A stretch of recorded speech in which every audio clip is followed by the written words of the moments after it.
so much for being here this afternoon. This is Get on the Bus, presented by IMAVL and Salvage Station. We're here with the Band of Heathens from Austin, Texas. Really excited to have them here. Right beside me, we have Mr. Richard Millsap, Mr. Gordy Quist. Over here on the bass, we have Mr. Jesse Wilson, Mr. Trevor Nealon, and Mr. Ed Jurdy. Thank y'all so much for being here.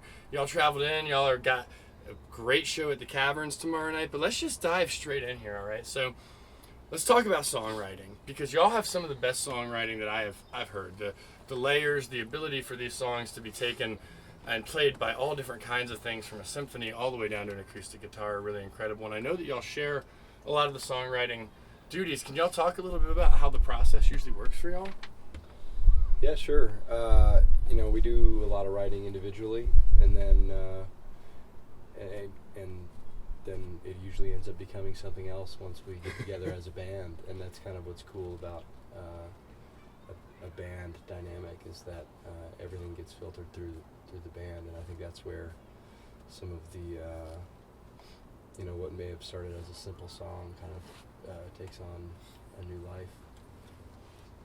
Yeah, I mean, to echo that, I mean, like a song idea can start with, someone on acoustic guitar or a piano, or even just, come up with some rhythmic and singing a melody, and kind of by the time everyone collaborates on an idea, like the initial seed of the idea of a song is one thing, and then the collaborative process and what the end thing becomes, or it's really cool to that's a really fun process, kind of bringing songs from this really bare naked state to this kind of fully realized thing, And y'all don't road test a lot of your new songs, right? You kind of hold them back and have this kind of interesting recording format where you come up with a whole bunch of stuff and kind of see what shakes out. Like, what's it like to be in there with all these songs that you haven't actually played, and you get to kind of figure it out together right then?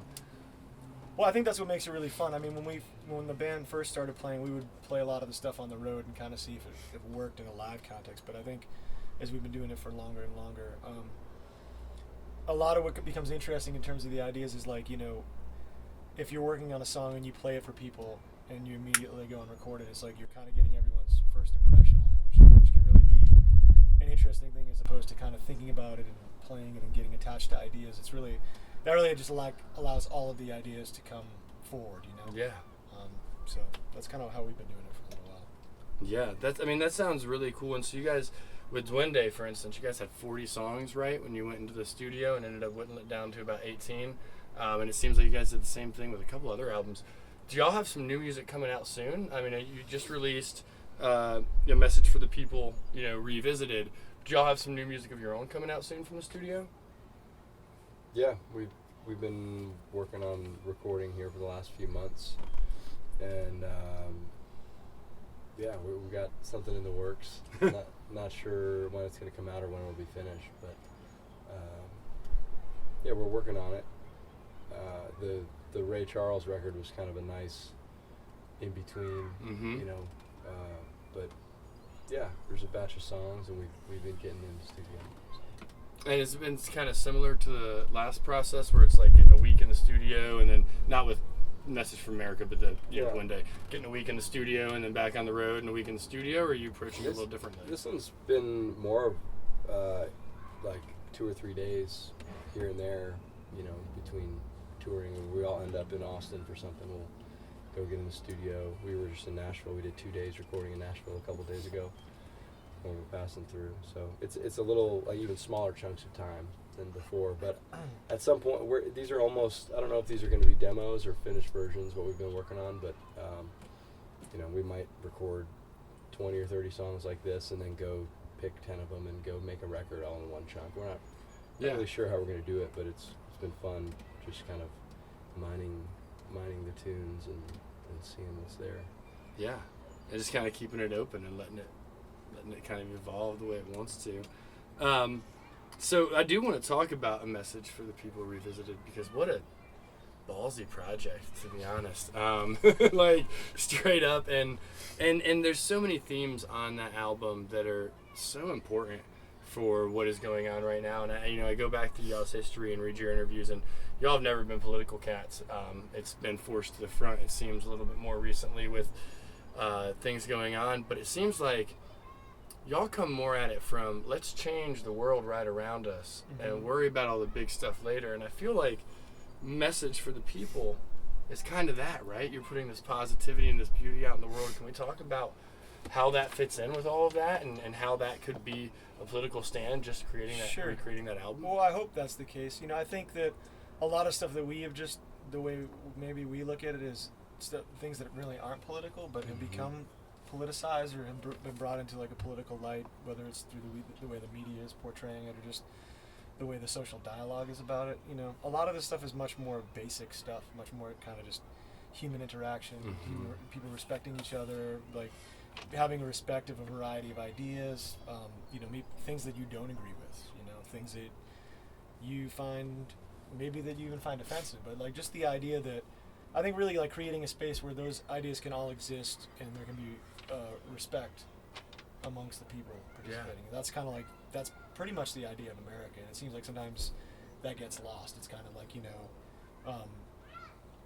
there's a lot of just kind of like fuck the other people or fuck the other side, or like, let's not forget about those people. Like, if you're with me, you're good, and our ideas are cool. But if you're not, it's like the rest of it's has no value, and that's certainly, I don't think any reasonable society can expect to exist like that. Yeah. Did you have something? It looked like you had something to add to that. Oh, no, I'm just listening. Yeah. Nod my head in agreement. Fascinated. I'm sorry to call you out. But so we actually had Billy Strings on here a couple weeks ago, and we were talking about the same thing, and about, putting down the phone and putting down the Facebook and talking to each other in person. You guys actually have a song that kind of is about that. Like, how do y'all feel like that's going to be an important part of going forward, is learning how to talk to each other in person again? Yeah, I mean, I think that's something that we all struggle with. That's like the new, I think, personal struggle for everyone with these devices that draw our attentions away from being present in real life. And I think that, that's one of the hurdles we have, connecting with, the present and the people around us and our friends and our family. And my guess is that's going to be something that we as humans will have to struggle with for a long time as technology advances, and we're supposedly more connected, but we're kind of disconnected from our immediate world. I don't know how much that plays into all the political stuff or not, but I just think it's an important thing that we all have to navigate personally to live a fulfilling life. I feel like when we hear people's opinions in person, we have a different reaction than when we hear them online. There's the inflection to begin with, just the voice tone, and then there's also just the fact that most of us at our core, I don't think, are dicks, right? And so, like, if you tell me something like, and you're standing in front of me, I'm probably gonna hear you a little bit more. Y'all recently, which I thought was one of the coolest things ever, dedicated Alabama by Neil Young to Mr. Jeff Sessions, and I know y'all took a little bit of flack and feedback from that, but I have to be honest, I appreciated the hell out of that. But one of the things that you said about it was that when it comes to things like, like civil rights and sexual assault and things like that, there's no middle ground, right? Yeah, I mean, the idea that like anyone's personal rights or civil rights or the rights of anyone, the idea that that's like there's any kind of like negotiation with that, or that that's in any way a political issue is mind-boggling to me. Yeah. So, but apparently that's, you say certain words a certain way, like you're saying, and that sort of like that elicits a certain response. Like again, like these, like the idea of like civil liberties or personal rights, like those things have become politicized. I mean, really, like if you just take those things for what the literal meaning of them are, like I don't see that there's really no politics in that. Yeah, and I mean Alabama's the perfect example right now, right? Like just created a law that now that even if you're raped or if it's a victim of incest, there's no provisions whatsoever for an abortion.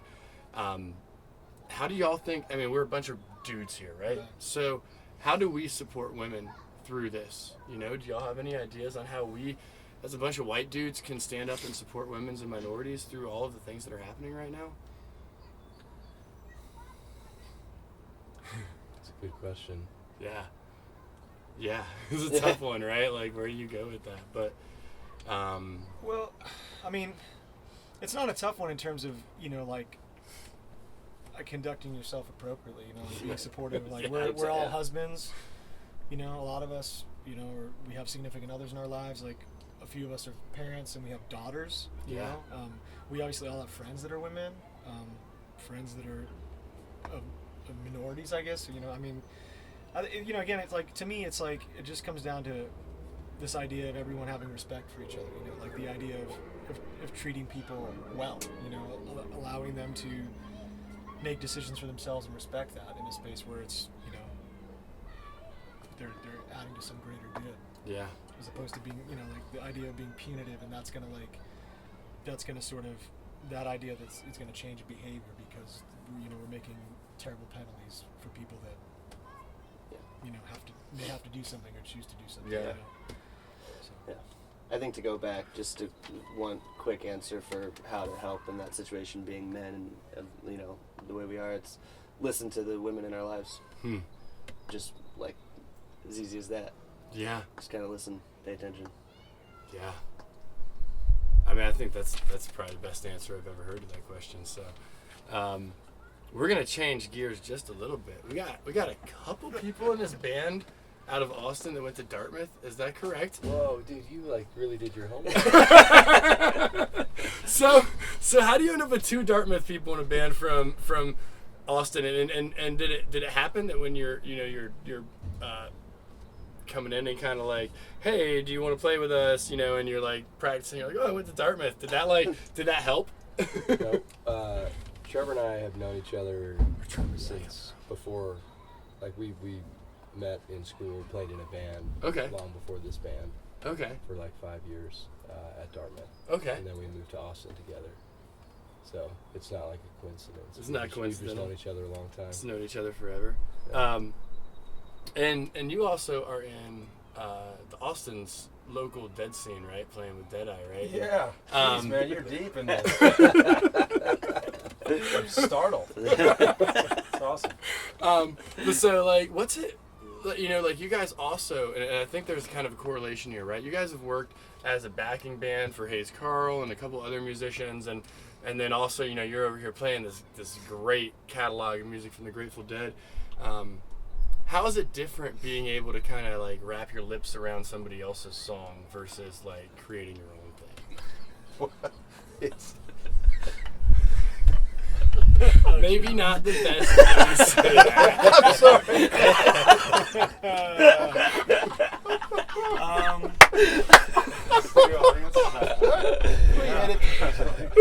I think he's gonna leave that in. I know. Tomorrow there's gonna be all these like video clips of me on Facebook. What's it feel like to wrap your lips? I thought we were heading like a I've German been live sausage tweeting the whole time. Oh man, that's good. Oh, Galen, can you punch the button on the timer? Good. Just that was like 30 seconds. Okay. Keep it up. I think, well, you know, whether it's our own songs or someone else's songs, like we kind of approach it the same way in terms of, you know, like, how do you best serve the song? You know, it's not about like if I'm the guitar player in the band, it's not about like how do I make some ripping guitar part or whatever. It's like, well, how does what I'm doing in the context of what everyone else is doing support this song in the best way? Yeah. And like an artist like Hayes Carl, his music's largely based around his lyrics and telling a story. You know, so it's like you want to come up with a sort of palette of sounds that is complementary to that. Yeah. You know, other artists we work with, there's more. You know, maybe we're doing some more sonic stuff, where it's, you know, more of a combination of sound and lyrics. So it just really depends. It depends on who we're supporting. But like in our own band, it's the same thing. You know, it, like kind of the song kind of dictates what ends up happening when we wrap our arms and legs and sometimes our lips. And with your own band on the road, right? Y'all vary set list. Y'all stay on top of that stuff. Do you guys keep track of what you played where when you come back? You know, y'all were here before, or just kind of changing it day to day and figure that's gonna kind of like for a long time we were doing. You know, we got into a rule where like we would never repeat a song. Like it was like totally different set lists every night. But we have found over time that like there's a handful of songs that if we don't play them, people get upset. People are pissed. You know, it's like, and it's kind of like, so I started thinking like, you know, as a fan of a band, or like, you know, if I get to see a band once a year or whatever, it's like, and they come through town, it's like, and there's a song of theirs that I wish I could hear. I mean, I guess I feel fortunate that we're in a position that like there's songs that people want to hear and that we could play them for them. To be honest with you. So it's like, yeah, cool. You know, so there's like 5 or 6 tunes that we pretty much make sure we hit, and then we'll kind of, you know, vary stuff around that. I love how much you guys all obviously don't give a shit what anybody thinks, but you're also still trying to take care of your fans at the same time, and that's pretty fucking cool. It's a pretty tough line to walk, right? We're the whole reason this exists, you know. I mean, like, anyone can make. You can make a band. We could write songs for ourselves, which we do as well, you know. But like, the idea of like whatever the Band of Heathens means outside of us, that's kind of like, that's the story of the band, you know. And that's largely because people have been really supportive and awesome and have, you know, brought our music into their lives, shared it with their families, and, you know, moments that they've had, and, you know, we're fortunate enough that they've shared that with us, and we've been able to be a part of that, you know. So like, the least that we can do, I think, is find a way to sort of, you know, like, share that back with them, I guess, for lack of a better kind of way to explain it. Yeah. But you're right, we don't give a shit too. Well, I just want to say one more time, thank you guys so much for being here with Get on the Bus. Thank you guys for coming out again. We're going to have a song for you in just a minute, but I want to introduce everybody one more time, if I can remember everybody's names. We got Mr. Richard Millsap, Mr. Gordy Quist, Mr. Jesse Wilson, Trevor Nealon, and Ed Jurdy right over here. This has been produced by Salvage Station and IMAVL, and I'm Caleb Calhoun. Thank you so much for being with us, and let's check out what these guys sound like here in this little RV. It's going to be a little crowded, and I'm looking forward to it. Hey, thank y'all so much again for being here with Get on the Bus. We're so excited to be with the Band of Heathens right now. We got here beside us, and of course, now as soon as I set my shit down, I feel like I'm not going to remember anything. We have Richard Millsap, Mr. Gordy Quist, Mr. Jesse Wilson, Mr. Trevor Nealon, and Mr. Ed Jurdy here. And we are so excited to have them. They're going to play us a song real quick, so if you just want to sit back and put your seatbelt on, this is brought to you by IMAVL and Salvage Station. I'm Caleb Calhoun. Get your fucking ass on the bus.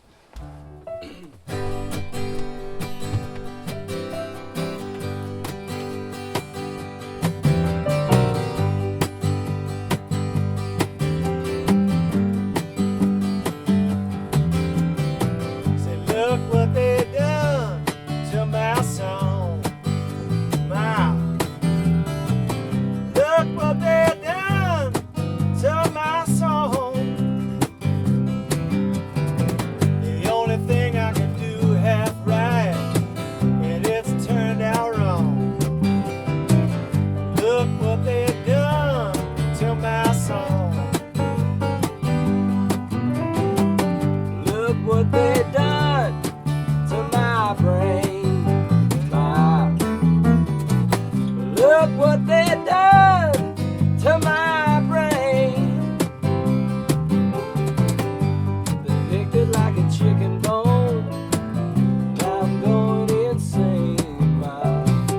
Look what they done to my brain. Wish I could find a good book, you know, one that I could live in. Wish I could find a good book. But if I could just find a real good book, I'd never have to come out and look. That's just what they done to my song.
on the Bus, presented by Salvage Station and IMAVL. This has been the Band of Heathens. Thank you so much for being with us. Thank you for being with us. I'm Caleb Calhoun. Get on the bus next week. We will see you then. All right. All right. Cool. It is love.